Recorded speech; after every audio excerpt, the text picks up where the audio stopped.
Good morning, St. John's. Today I want to read you a portion of Psalm 145. This is a section of this psalm that I really love. I've always found myself gravitating toward. These are verses 13 to 16. The Lord is faithful to all his promises and loving toward all he has made. The Lord upholds all those who fall and lifts up all who are bowed down. The eyes of all look to you, and you give them their food at the proper time. You open your hand and you satisfy the desires of every living thing. The eyes of all look to you and you give them their food at the proper time. You open your hand and you satisfy the desire of every living thing. This psalm, like many others, is attributed to King David, whom we know as a youth was a shepherd. And I love to think of David sitting there and observing his animals, which he spent so much time with, and thinking about their utter dependence on him to make sure that he leads them to the right type of pasture where they can eat, and to lead them beside still waters so that they can drink and satisfy their thirst.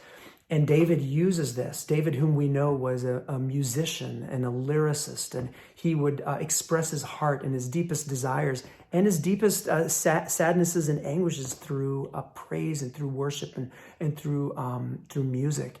That he is someone who would take these very mundane experiences of a shepherd and elevate himself to a place of worship and say, God, this is how you treat us.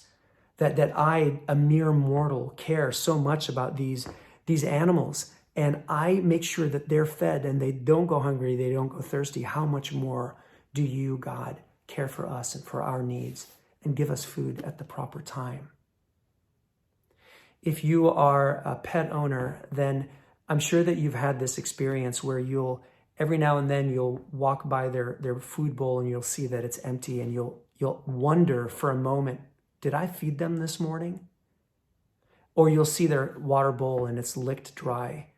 And you think about, wow, the utter dependence that when they drank that last drop, that there's no one that can fill that water bowl except for me. And they are so just dependent on me filling this bowl so that they can drink or they can eat. And one thing that I find so inspiring when I look at this very simple trust that our pets have, that their master is going to feed them and is going to give them something to drink, even when the bowl is empty. It's okay, it's going to come. That this is a way that we can think about God, that even in those times where we feel like our bowl is empty, there can be this space of trust that God opens God's hand and satisfies the desires of every living thing, that all of us look up to God and God gives us food at the proper time.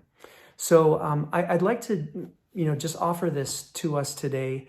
I know that sometimes these spiritual words can be really nice to hear, but then in reality we think, but what about those times where I felt like I fell flat and I wasn't picked up? At times where I felt like my bowl was empty and it wasn't filled as fast as I wanted it to be filled. And I don't have answers for all of those questions, because these are real experiences we all go through. But today, what I want us to do is maybe spend a little bit of time with David's faith and trust, and to just maybe allow these words to remind us that the God that we serve is a good God, and a God who really cares for us and lifts us up, and use this as the foundation for our prayer of trust, especially as we find ourselves going through difficult times, to allow ourselves to say to God, God, I know that the eyes of all look to you and that you feed us in the proper time. So I ask God that in the proper time you would feed me and you would nourish me and give me what it is that I'm lacking. This is my prayer for you today. God bless you this weekend, and I look forward to seeing you on Sunday. Our preacher this Sunday is going to be Lisa Bearclough. I'm really looking forward to hearing her preach, and you know her well as also, and so I know that you'll also be looking forward to hearing a message from her. But it'll be wonderful to be together on Sunday and to join worship as a community. And let us continue to trust God in the midst of these uncertain times. God bless you. Bye-bye.